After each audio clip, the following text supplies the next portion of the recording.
Hey guys, सभी का welcome है वाईईटी की एडिटोरियल क्लास में, जहां पे इंग्लिश ग्रामर, वोकैब और कॉम्प्रिहेंशन तीनों को एक साथ लेकर के हम चलेंगे। तो आज सू कई अगेन नाम के इस एडिटोरियल को हम डिस्कस करने वाले हैं। अब जो भी आप मेरे साथ सीखोगे अगले 40 मिनट में, वो आपका इस क्विज को सॉल्व करने में हेल्पफुल होगा। इस क्विज को मैंने डिजाइन किया है आज के ग्रामर कॉन्सेप्ट्स और आज की वोकैब पे। तो सब लोग कोशिश करें इसको कमेंट सेक्शन में, जैसे आप पेपर में करने वाले हैं, और लास्ट में मैं आपको इसको लाइव सॉल्व करवाऊंगा। फोकस के साथ देखना, दिन भर की एक ही क्लास में लर्निंग हो जाएगी इंग्लिश की। शुरू कर दें, चलिए आइए कुछ नया सीखते हैं।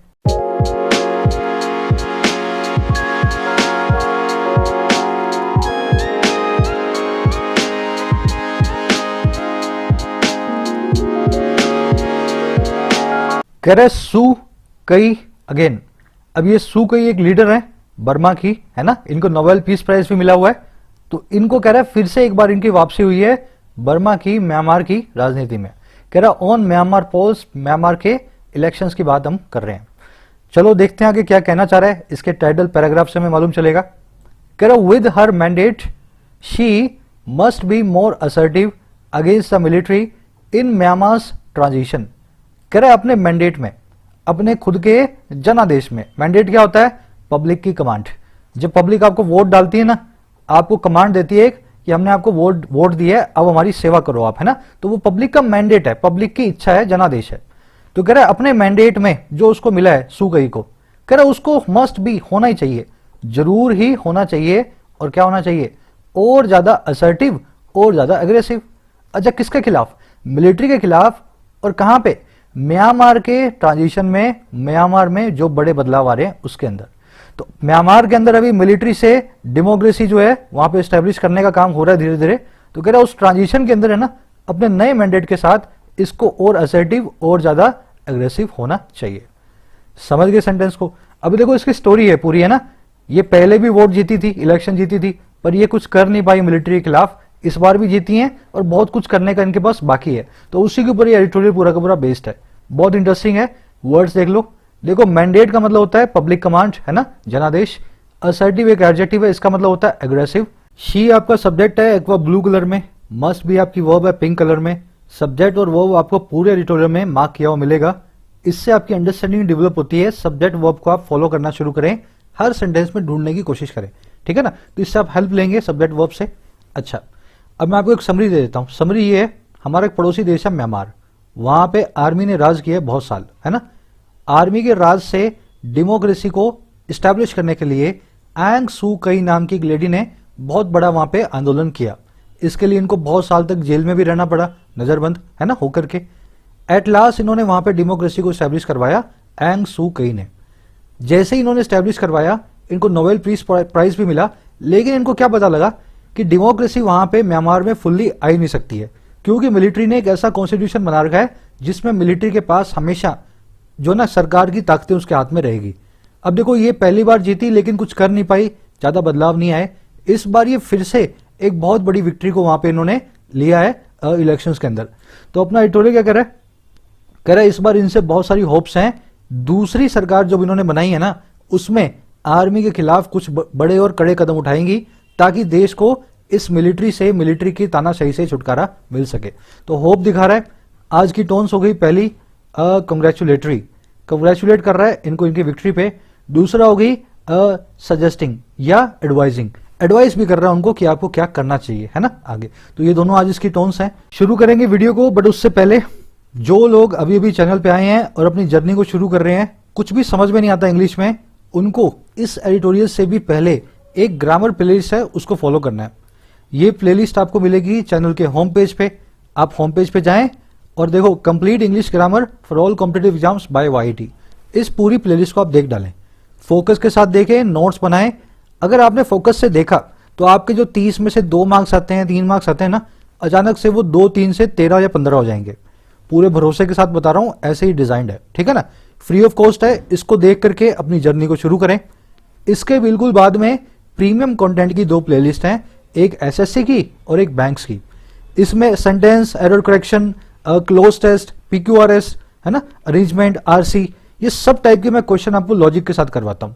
अपना छोटा सा कंट्रीब्यूशन दे करके आप मेंबर बन सकते हैं और इन मेंबर स्पेशल वीडियोस को मेरे साथ देख सकते हैं। मेंबर बनने के लिए ज्वाइन बटन पे प्रेस करें, इंट्रो वीडियो को प्ले करें, आपको सब कुछ बताया जाएगा मेंबर आपको कैसे बनना है और क्या क्या मिलेगा। चलिए शुरू करते हैं क्लास को अपनी। The national league for democracies landslide victory in November 8 general election in Myanmar indicates that a vast majority of its nearly 38 million voters continue to think that Aung San Suu Kyi is a bulwark against the military, which ruled the nation with an iron fist for about half a century. लंबा sentence पर classic sentence है, बड़े आसानी से आप इसको समझ सकते हो। देखो कैसे कह रहे, जो नेशनल लीग फॉर डेमोक्रेसी है, ये एक पार्टी का नाम है, इसके आगे द भी लगा हुआ, देख रहे हो, नेशनल लीग फॉर डेमोक्रेसी। कह रहे इस पार्टी की जो विक्ट्री आई है ना, इसकी जो लैंडस्लाइड, इसकी जो बहुत ही बड़ी विक्ट्री आई है, जो जीत आई है नवंबर 8 के जनरल इलेक्शन में। अच्छा कहां पे आई है? म्यांमार में। कह रहे ये विक्ट्री है ना, अब देखो इसकी वर्ब आई है इंडिकेट। ये विक्ट्री इंडिकेट करती है, हमें दिखाती है, अच्छा क्या दिखाती है कि एक बहुत बड़ी मेजोरिटी जो है ना, वास्ट जो मेजोरिटी है, इसके 38 मिलियन वोटर्स की, 3.5 करोड़ वोटर्स की, कह रहे वो अभी भी कंटिन्यू करते हैं, जारी है उनका ये सोचना, थिंक करना, दैट वो ये कि जो सू कई नाम की औरत है, ये एक बहुत बड़ा सहारा है मिलिट्री के खिलाफ, अगेंस्ट द मिलिट्री। और ये वो मिलिट्री है जिसने राज किया इस देश पे एक आयरन फिस्ट के साथ, एक लोहे की जो है ना पकड़ के साथ। और कब तक के लिए? हाफ अ सेंचुरी के लिए, 50 सालों के लिए। समझ गए सेंटेंस को? लंबा है पर छोटे बाय पीस आप करोगे, इजिली आपको समझ में आएगा। सब्जेक्ट वर्ब मिला लो, विक्ट्री की वर्ब है इंडिकेट्स, मेजॉरिटी की वर्ब है कंटिन्यू, सू कई की वर्ब है इज, और विच रिलेटिव प्रोनाउन की वर्ब है रूल्ड, है ना। ऐसे ही पूरा आपका चलने वाला है। अब इसमें देखने वाले वर्ड्स देखते हैं। लैंडस्लाइड, इसका मतलब है बहुत बड़ा हो जो। लैंड मतलब भूमि, स्लाइड मतलब खिसकना। लैंडस्लाइड बोला जाता है अर्थक्वेक को, जब आपके पांवों के नीचे से जमीन खिसकती है। तो लैंडस्लाइड विक्ट्री ऐसी विक्ट्री होती है जो भूकंप की तरह आती है, बहुत बड़ी विक्ट्री आती है। 70 में से आपके पास 69 सीटें आ गई है ना, ऐसी विक्ट्री कहलाएगी लैंड स्लाइड विक्ट्री। अच्छा बुलवॉक होता है, आपको कई बार बताया मैंने, आपका सपोर्ट, आपका मेन स्टे, आपका रैम्पार्ट और आपका स्ट्रॉन्ग होल्ड। चारों का मतलब है आपका सहारा, है ना। रैम्पार्ट वर्ड आया था 2016 के एसएससी क्वेश्चन में।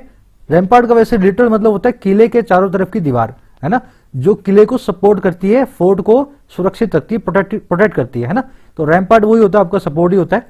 अब देखो रैम्पार्ट वर्ड तो आपने देख लिया, लेकिन रैम्पेंट वर्ड आप जानते होगे, ये इससे अलग है।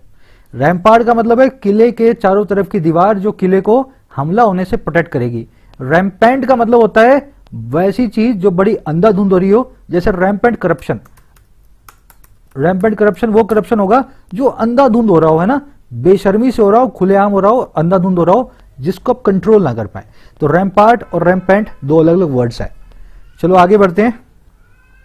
कह रहा while full results are yet to be announced, the election commission has stated that her party has won at least 346 of 476 elected seats in parliament, well past the 322 mark needed to stay in the power. कह रहे जहां पूरे results अभी भी बाकी हैं announce होने, अभी पूरे रिजल्ट्स नहीं आए हैं, जहां ये बाकी हैं, कह रहे फिर भी इलेक्शन कमीशन ने स्टेट कर दिया है, ऐसा कह दिया है। और क्या कह दिया कि इसकी जो पार्टी है ना, वो जीत चुकी हैं कम से कम 346 जो है ना सीट्स को 476 में से। और कहां पे? पार्लियामेंट के अंदर। कह रहे जो कि बहुत फास्ट है, बहुत आगे है, और किसके? 322 के उस निशान के, जो जरूरी है रहने के लिए पावर के अंदर, सत्ता के अंदर। तो इलेक्शन कमीशन ने क्या बताया? 322 से बहुत आगे, 346 सीटें जीत चुकी हैं, फुल रिजल्ट अभी आने बाकी हैं। समझ गए सेंटेंस को? सिंपल सेंटेंस है। आगे बढ़ते हैं। पार्लियामेंट एक ऐसा कॉमन नाउन है जिसके आगे आप द नहीं लगाते हैं। राज्यसभा, लोकसभा दोनों के आगे आप द लगा हुआ देखेंगे, है ना। Rajya Sabha, the Rajya Sabha, the Lok Sabha, the Vidhan Sabha, लेकिन बिना द के पार्लियामेंट। करे the military linked main opposition Union Solidarity and Development Party has one 25 seats so far. कह रहा मिलिट्री से जुड़ी हुई, मिलिट्री के द्वारा कंट्रोल होती हुई जो मेन ऑपोजिशन है, जिसका नाम है USDP, Union Solidarity and Development Party. कह रहे ये जो ऑपोजिशन है ना, इसने जीता है 25 सीट्स को सो फार अभी तक। तो ये यूएसडीपी की फुल फॉर्म है ना इस पार्टी की। अच्छा, सॉलिडारिटी का मतलब होता है यूनिटी या एकता, तो इस पार्टी का नाम में एकता भी आता है, union Solidarity and Development party. चलिए आगे बढ़ते हैं। पूरी तानाशाही पार्टी है ये, सरकार चलाती है वहां की आर्मी, और नाम इन्होंने ऐसा रखा डेवलपमेंट और एकता, है ना। चलो, कह रहा when Miss Suu Kyi's NLD came to power after winning Myanmar's first truly contested election in 2015, hopes were high that the pro democracy icon would spearhead the transition into full democracy. कह रहे जब miss सुकई की NLD, इसकी जो national, इसका full form देख लेना ना, जो इसकी एनएलडी नाम की पार्टी केम टू आई ना, पावर में आई, और कब, जीतने के बाद म्यांमार के पहले सही वास्तव में कंटेस्टेड इलेक्शन को, वहां पे पहला सही चुनाव हुआ था, ट्रूली कंटेस्टेड था, जिसमें कोई भी, है ना, आर्मी का जो दखल अंदाजी नहीं थी। तो कह रहे जब इनकी पार्टी पावर में आई, कह रहे इन 2015 में होप्स बहुत हाई थी, सबको बहुत उम्मीदें थी, दैट वो ये कि ये जो प्रो डेमोक्रेसी आइकन है, जो डेमोक्रेसी के सपोर्ट में बहुत बड़ा ये फिगर है, आइकन है, ये स्पीयर हेड करेंगी, ये लीड करेंगी ट्रांजिशन को, बदलाव को। और कहां पे लीड करेंगी भाई? फुल डेमोक्रेसी में, पूरी तरह से गणतंत्र के अंदर। तो 2015 में म्यांमार में बहुत सारे बदलाव हुए, मिलिट्री का राज वहां पे खत्म हुआ, सबको यही होप थी कि ये प्रो डेमोक्रेसी आइकन एंग सू कई, इनकी पार्टी डेमोक्रेसी लेकर के आएगी, ट्रांजिशन को बदलाव को डेमोक्रेसी में चेंज करेगी। समझ गए सेंटेंस को? अच्छा, अब इसमें देखने वाली चीजें देख लेना। सब्जेक्ट वर्ब आप पकड़ रहे हो बाय डिफॉल्ट, मेन अपोजिशन की वर्ब है हैज वन, सू कई एनएलडी की गेम, होप्स की वर। अच्छा, स्पीयरहेड करना क्या होता है? देखो इस वर्ड को आप तोड़ के समझो। स्पीयर मतलब भाला, हेड मतलब सर। जब आप भाला फेंकते हो तो उसका सर सबसे आगे होता है भाले का, है ना। स्पीयर मतलब भाला, हेड मतलब सर। तो स्पीयरहेड कौन होता है? भाले का सबसे आगे का हिस्सा, जो पूरे भाले को लीड करे तो लीडर हो गया। जो वैनगार्ड हो, वैनगार्ड वर्ड मैंने आपको 1-2 दिन पहले बताया था ना, आर्मी की सबसे आगे की टुकड़ी जो आर्मी को पूरी को लीड करती है, सबसे आगे चलती है, वैनगार्ड। तो स्पीयरहेड का मतलब होता है सबसे आगे चलने वाला, लीड करने वाला, सबसे आगे ले जाने वाला। अब देखो स्पीयरहेड को वर्ब भी बना सकते हैं, इसका मतलब होता है लीड करना। तो ये प्रो डेमोक्रेसी आइकन भाले का सर बनकर लीड करेंगी ट्रांजिशन को एक डेमोक्रेसी के अंदर, है ना। स्पीयर हेड करेंगी या लीड करेंगी। वर्ड्स को तोड़ के लिटरल मीनिंग के साथ पकड़ो, आपको हमेशा याद रहेंगे। अब ये स्पीयर आप कभी भी नहीं भूलेंगे, इस तरीके से याद करेंगे। तो कह रहा Miss Suu Kyi who is barred from becoming the president by the military era constitution took the levels of power as the state counsellor in 2015। कह रहे जो सुकई हैं, जिनको रोक दिया गया, बार कर दिया गया है बनने से प्रेसिडेंट, और किसके द्वारा भाई? एक ऐसे कॉन्स्टिट्यूशन, एक ऐसे संविधान के द्वारा जो मिलिट्री एरा का है, जो कि मिलिट्री ने अपने टाइम में बनाया था। कह रहा इस सू कई ने ना, अब इसकी वो भाई टुक, इसने ले लिया लेवल्स को, कंट्रोल को पावर के, और कैसे? स्टेट काउंसिलर के तौर पे 2015 के अंदर। तो वहां पे एक ऐसा कॉन्स्टिट्यूशन है जो सू कई को प्रेसिडेंट बनने से रोकता है, आर्मी के द्वारा लिखा हुआ कॉन्स्टिट्यूशन है। तो ये जैसे ही पावर में आई ना, इन्होंने स्टेट काउंसिलर की पोस्ट पे कब्जा जमाया, 2015 से स्टेट काउंसिलर बनके बैठी हैं बजाय प्रेसिडेंट के। इसके पीछे की मैं आपको स्टोरी बता देता हूं, ऐसा हुआ क्यों, ये जीएस का क्वेश्चन भी है। म्यांमार का संविधान ये कहता है, अगर आपके पति या बच्चे इनमें से कोई भी देश से बाहर पैदा हुआ हो, चाहे आप इस देश के हो, अगर उनमें से कोई भी बाहर पैदा हुआ हो, तो आप देश के प्रेसिडेंट नहीं बन सकते। ये वहां की मिलिट्री का ऐसा लिखा हुआ कॉन्स्टिट्यूशन है। एंग सू कई का हस्बैंड था क्यूबन, है ना, तो क्यूबन हस्बैंड होने के कारण ये आज वहां की प्रेसिडेंट नहीं बन सकती। और मिलिट्री ने वहां पे अमेंडमेंट करने से भी मना किया हुआ है, तो कोई भी कॉन्स्टिट्यूशन को अमेंड भी नहीं कर सकता। तो इस वजह से इन्होंने एक नई पोस्ट क्रिएट की, स्टेट काउंसिलर, जो कि प्रेसिडेंट जितनी पावरफुल है, और सारा जो है ना इनके हाथ में आज की डेट में, काउंसिलर की फॉर्म में। चलो आगे बढ़ते हैं। कह रहे but during this time instead of confronting the generals और pushing to end the military's outside influence, she appear to have bought peace with them. कह रहे लेकिन इस वक्त, ड्यूरिंग दिस टाइम, इस दौरान, बजाय कन्फ्रंट करने के, बजाय सामना करने के, बजाय चुनौती देने के, चैलेंज करने के जनरल्स को, मिलिट्री के जनरल्स को, या फिर पुश करने के, और किस काम को? एंड करने को, मिलिट्री की बहुत बड़ी इन्फ्लुएंस को, मिलिट्री के आउटसाइड जो है इन्फ्लुएंस को। करे इन दोनों कामों को करने की बजाय, इंस्टेड ऑफ, है ना, हुआ क्या? वो दिखाई दी, और क्या दिखाई दी? करती हुई बॉट पीस को, पीस को बाय करती हुई, शांति को स्थापित करती हुई इनके साथ। तो इनसे लड़के ये पावर में आई, इन्होंने वहां पे तख्ता पलट करवाया, लेकिन पावर में आने के बाद इनको पता लगा मिलिट्री का इन्फ्लुएंस बहुत बड़ा है, गणतंत्र आने के बावजूद वो मिलिट्री से नहीं लड़ सकती हैं, तो इन्होंने शांति स्थापित कर ली वहां की मिलिट्री के साथ कि आप अपना देखो, मैं अपना देखती हूं। समझ गए सेंटेंस को? अब देख लो सेंटेंस में देखने वाली चीजें। शी की वर्ब अपीयर्ड, देखो appear to have bought piece. Appear के बाद में आप तीन तरह की स्ट्रक्चर्स देखते हो, है ना। अपीयर, सीम और अपीयर दोनों पे लागू होता है। सीम या अपीयर टू प्लस में V1, सीम या अपीयर प्लस में to plus be plus verb की आईएनजी फॉर्म, सीम या अपीयर प्लस में to plus have plus verb की थर्ड फॉर्म। तीनों का मतलब समझ लो, स्ट्रक्चर्स आपको देखते समझ में आ जाएंगे। दे सीम या appear to enjoy the party, वो दिखाई देते हैं पार्टी को एंजॉय करते हुए। मतलब वो हमें लगता है कि वो हमेशा पार्टीज को एंजॉय करते हैं, है ना। जिस भी पार्टी में जाते हैं हमें देख के ये लगता है कि वो एंजॉय करते हैं।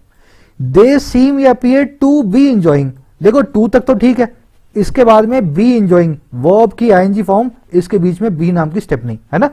टू के बाद में हमेशा वर्ब की फर्स्ट फॉर्म आएगी। एंजॉइंग सीधे लिखा होता, बी ना लिखा होता तो गलत हो जाता, इसलिए बीच में बी लगा के हमने टू बी एंजॉइंग लिखा है। इसका मतलब क्या है, वो दिखाई देते हैं पार्टी में अभी इस वक्त एंजॉय करते हुए।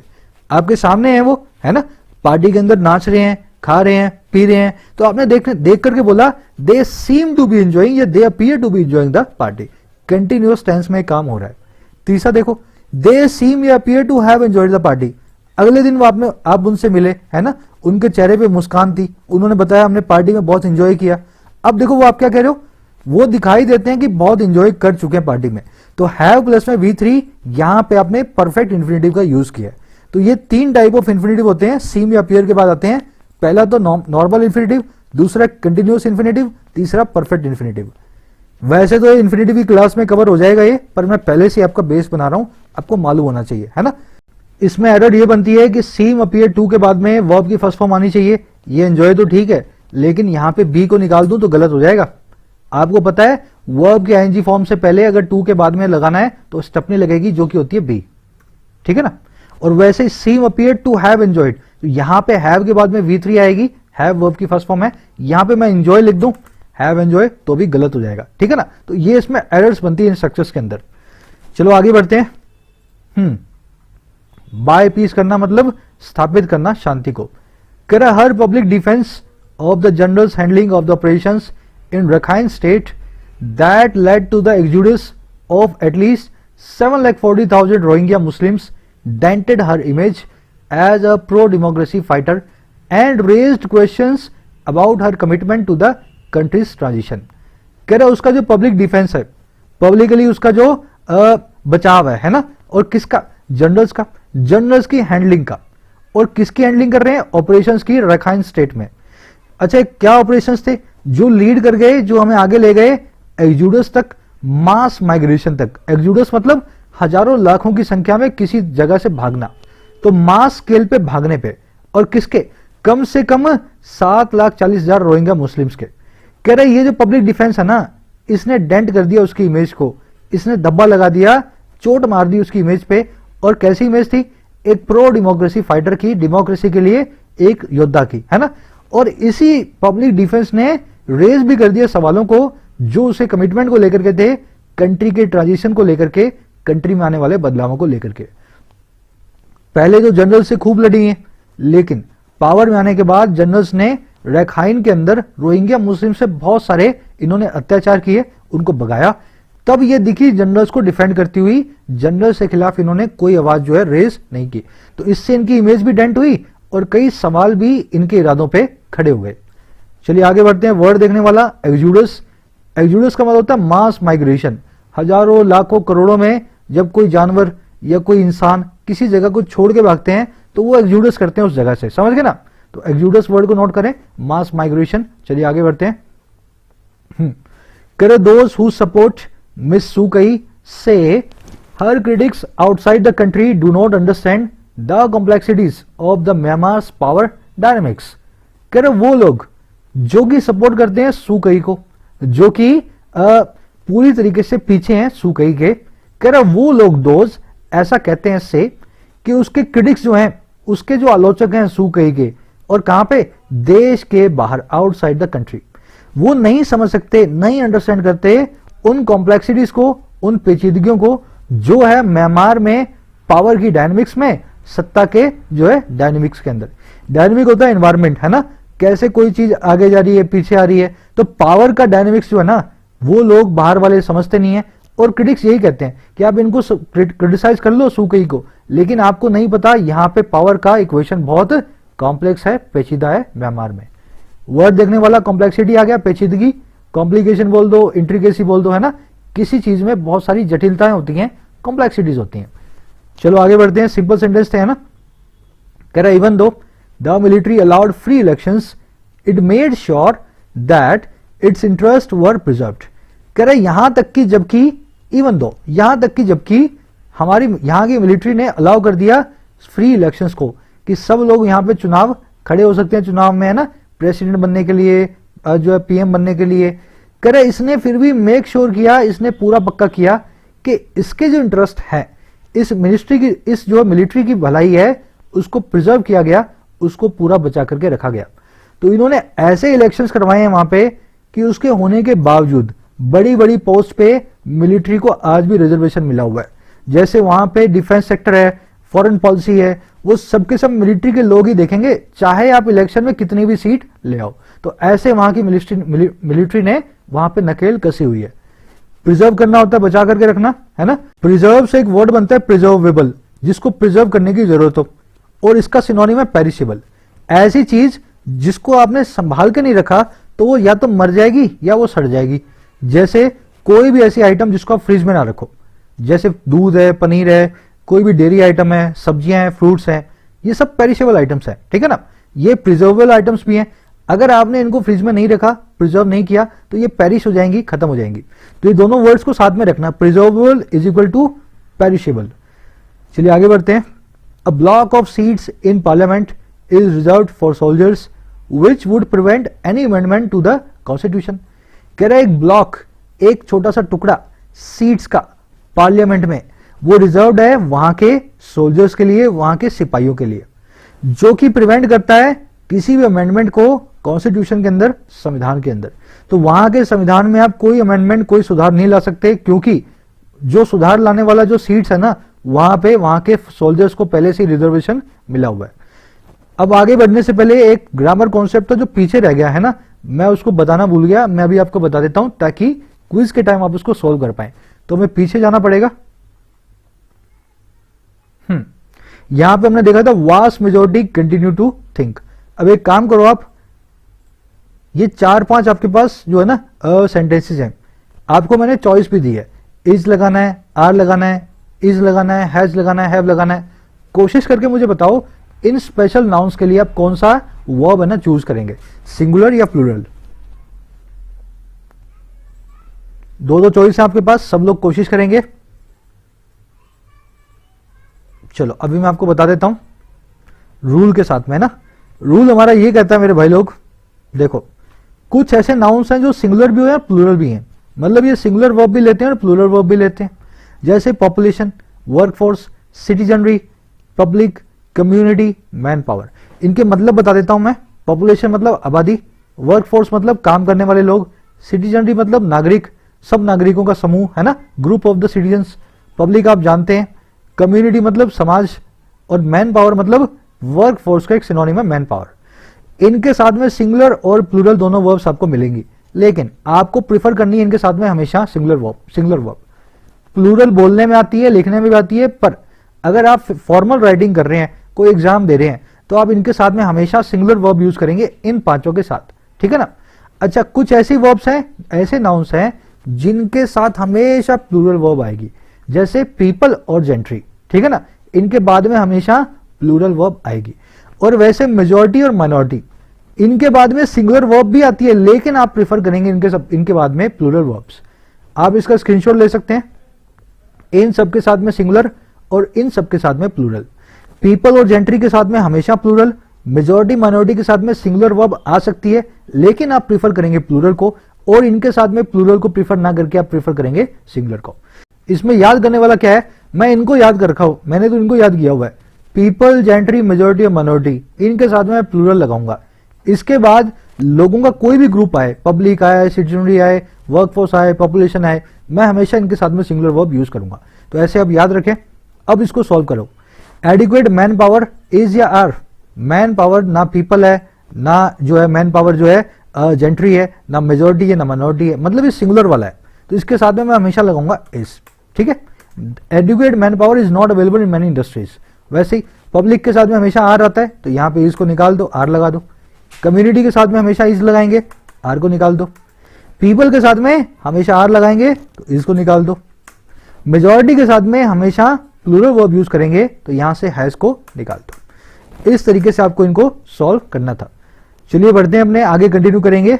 ये कॉन्सेप्ट पीछे रह गया था ना, मैंने इसको डाल के रखा था पर मैं शेयर करना आपसे भूल गया। हाँ, कह रहा and the military would control 3 की ministries, government ministries including the defence ministry. और कह रहे मिलिट्री ही कंट्रोल करेगी 3 इंपॉर्टेंट गवर्नमेंट मिनिस्ट्रीज को, जिसमें शामिल है डिफेंस मिनिस्ट्री, है ना, इन तीनों को ही कंट्रोल करेगी। अब यहां पे मैं आपसे डिस्कस करूंगा ये वुड कंट्रोल क्यों लिखा हुआ है ना, आर्मी विल कंट्रोल क्यों नहीं लिखा। आपको वुड के मैंने 5 मीनिंग बताए थे, 5 यूजेस मॉडल की वीडियोस में। एक बार आप रिवाइज करो, आपको कितने याद है। मैं आपको 5 फिर से दिखा रहा हूं, जिससे आपको याद आए वुड नाम की मॉडल वर्ब कहां कहां पे यूज होती है। चलो देखो, ये 5 तरीके से वुड नाम की मॉडल वर्ब यूज होती है। ये मैंने आपको करवाया था मॉडल वर्ब्स की वीडियो में, है ना। पहला तरीका क्या है, past habit. He would eat in an Indian restaurant every day when he was in US. वो पास्ट में खाना खाता था, उसकी आदत थी खाना खाने की इंडियन रेस्टोरेंट में हर रोज जब वो अमेरिका में था। तो यहां पे वुड ईट बता रहा है उसके खाना खाने की पास्ट में हैबिट को, ठीक है ना, पास्ट हैबिट। दूसरा, रिक्वेस्ट के लिए, ये तो आप जानते ही हैं, would you help me with my homework, क्या तुम होमवर्क में मेरी हेल्प करोगे। तो यहां पे रिक्वेस्ट कर रहे हैं, वुड शुरू में आता है ऐसे केस में।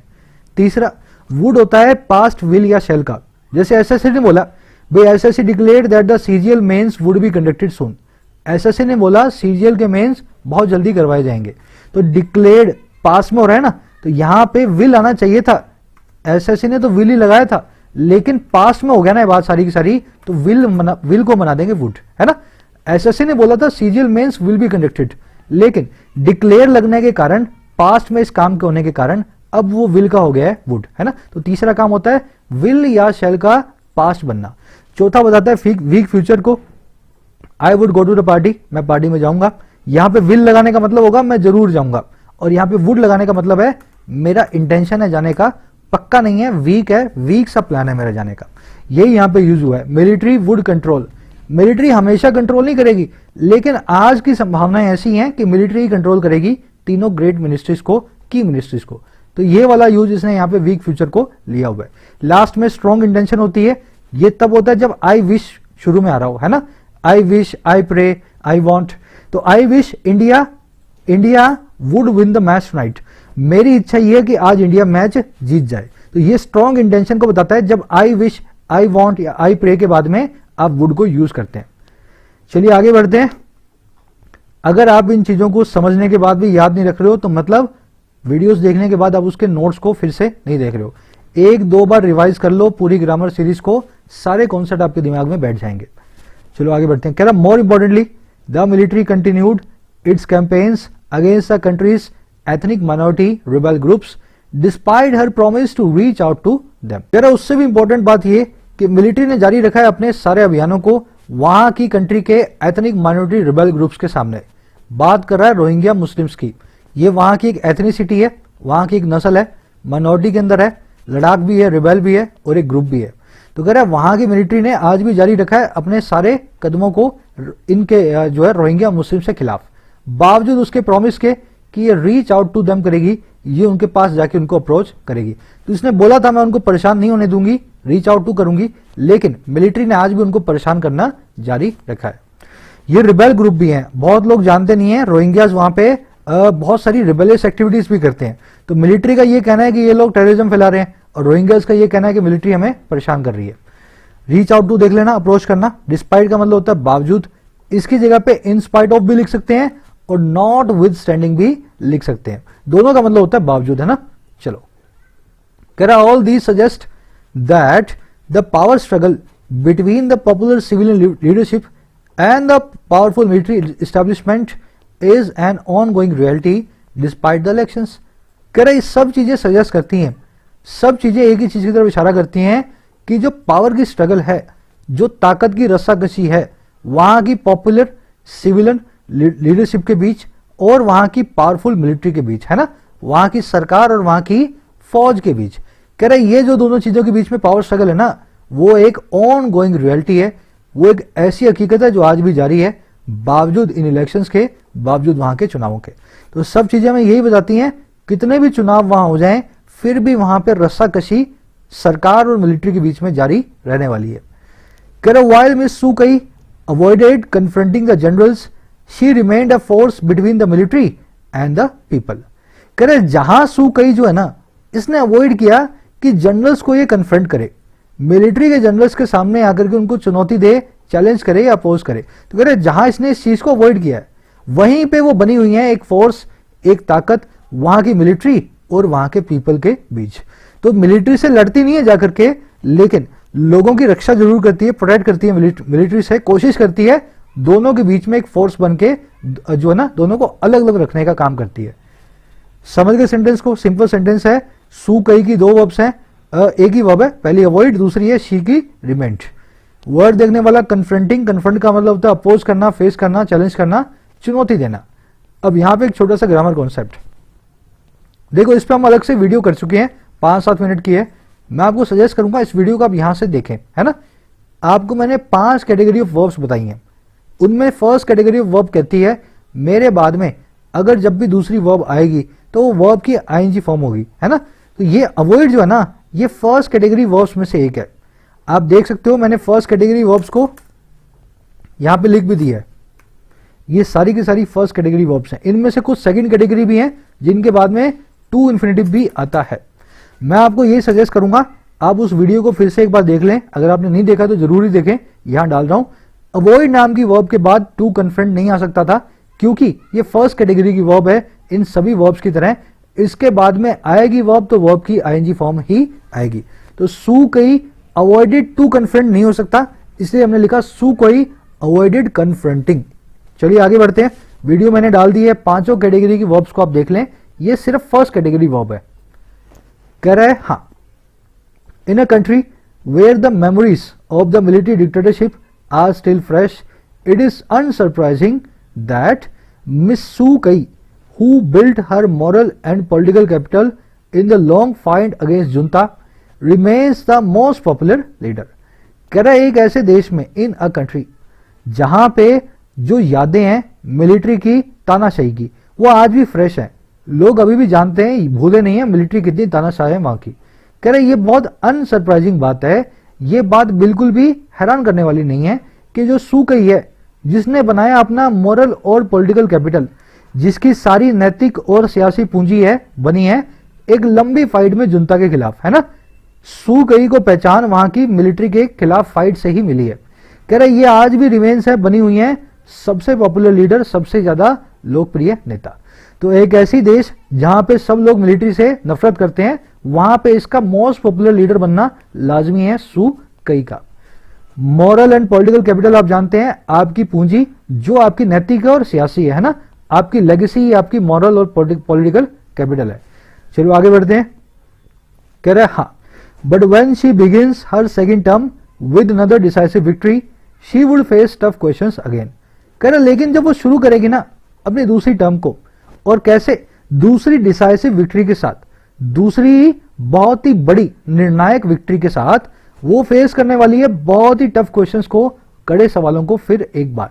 तो अब ये दूसरी बार जरूर वहां की स्टेट काउंसिलर बनेगी, लेकिन सवाल उसके सामने अभी भी पहले की तरह ही खड़े हैं। अब ये सवाल आपसे पूछेगा, करे did she win just to act as a buffer between the general and the voters or to lead the country into full democracy.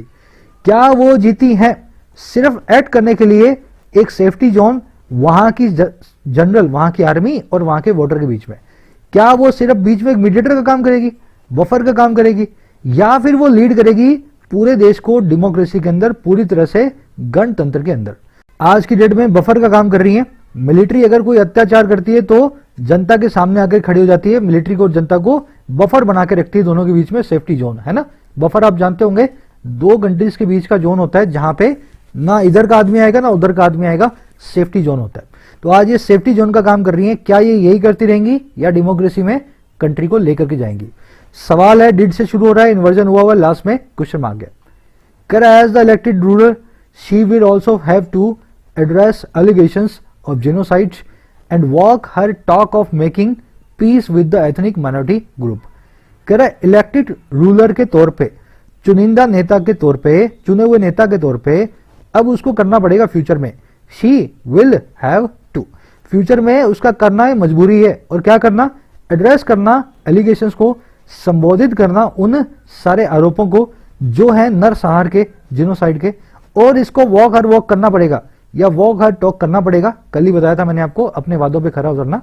इसको वादों पे खरा उतरना पड़ेगा जो है पीस को मेक करने के, और किसके साथ? एथनिक माइनॉरिटी ग्रुप्स के साथ, वहां के रोहिंग्या मुस्लिम से साथ। तो अगर अब इसको फिर से वोट मिल गए, दोनों काम इसको करने पड़ेंगे, जिनोसाइड को रोकना पड़ेगा और रोहिंग्या मुस्लिम्स के लिए अपने वादों को पूरा करना पड़ेगा। जिनोसाइड वर्ड आप जानते हैं, मास मर्डर हो, नरसंहार हो। इसके लिए एक और दूसरा वर्ड है पोग्रोम, है ना। इसका मतलब भी होता है बड़े स्केल पे मर्डर्स। ये प्रोग्राम नहीं है, पोग्रोम है। इसको प्रोग्राम नाम के वर्ड से कंफ्यूज ना करें, है ना। वॉक योर टॉक या वॉक योर वॉक, ये मैंने कल आपको करवाया था रात में वोकैबुलरी वीडियो में, अपने वादों पे खरा उतरना। देखो ये वॉक द टॉक भी होता है और वॉक द वॉक भी होता है। दोनों ही इडियम्स एक ही मीनिंग रखती हैं, आप जैसे मर्जी यूज कर लें। मैं जनरली प्रीफर करता हूं वॉक द वॉक को, कहीं कहीं आपको वॉक द टॉक भी लिखा हुआ मिलेगा जैसे यहां मिल रहा है। बढ़ेंगे अपने आज के क्विज की तरफ, है ना। एक शेयर देना वीडियो को। अब ये क्विज आपको इजिली सॉल्व करना आना चाहिए। Which of the following is not related to the word bulwark. Bulwark मैंने आपको बताया था आपका सपोर्ट। सपोर्ट का मतलब होता है मेन स्टे। रैम्पार्ट किले की दीवार, सपोर्ट। स्ट्रॉन्ग होल्ड ये भी आपका सपोर्ट होता है।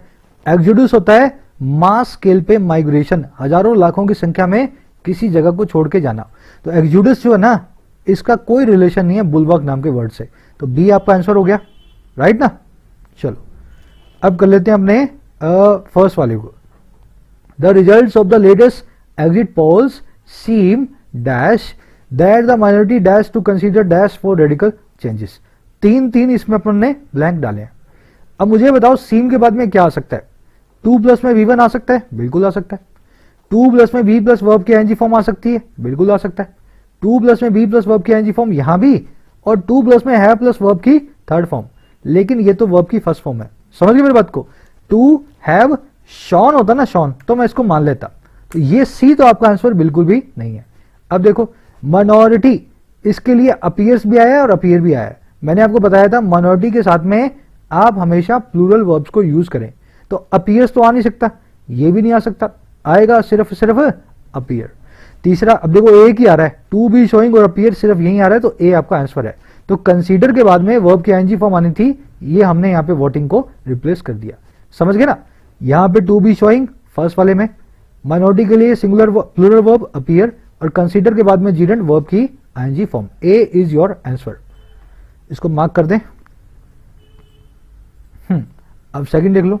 The local gentry use to visit and still dash this club quite often while dash belonging to lower class would keep on dash to the cheaper places।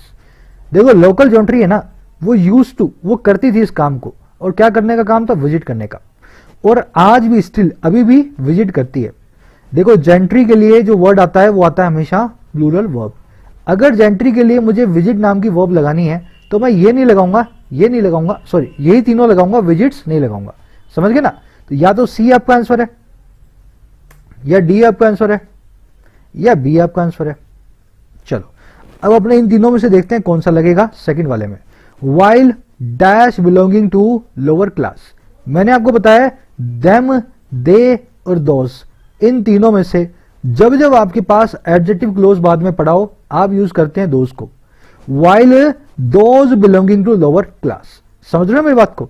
यहां पे दे नहीं आ सकता क्योंकि बिलोंगिंग नाम का प्रेजेंट पार्टिसिपल पड़ा है। एडजेक्टिव जब भी दे या देम के बाद में आता है, दे या देम को अपने बदल देते हैं दोज में।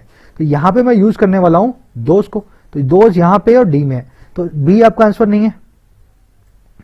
अब देखो कीप ऑन, कीप ऑन के बाद में वर्ब की एनजी फॉर्म आनी चाहिए। अगर वर्ब की एनजी फॉर्म आएगी तो यहां पे गोइंग आएगा, यहां पे मैं प्लेस करूंगा गोइंग को, डी आपका आंसर है, समझ गए ना। कीप ऑन के बाद में जीरेंट आता है, फर्स्ट कैटेगरी वर्ब है, तो यहां पे गोइंग के हिसाब से मुझे डी को चूज करना है, डी इज योर आंसर। चलो लॉजिक से समझा सबका सब। अगर आपने फोकस दिया है तो ये क्विज भी आपको अच्छे से आ गया होगा, है ना, समझ में तो आ ही गया होगा एटलीस्ट। मुलाकात लूंगा कल की वीडियो में, जरूर से एक शेयर और एक लाइक दें वीडियो को। तब तक के लिए साइनिंग आउट।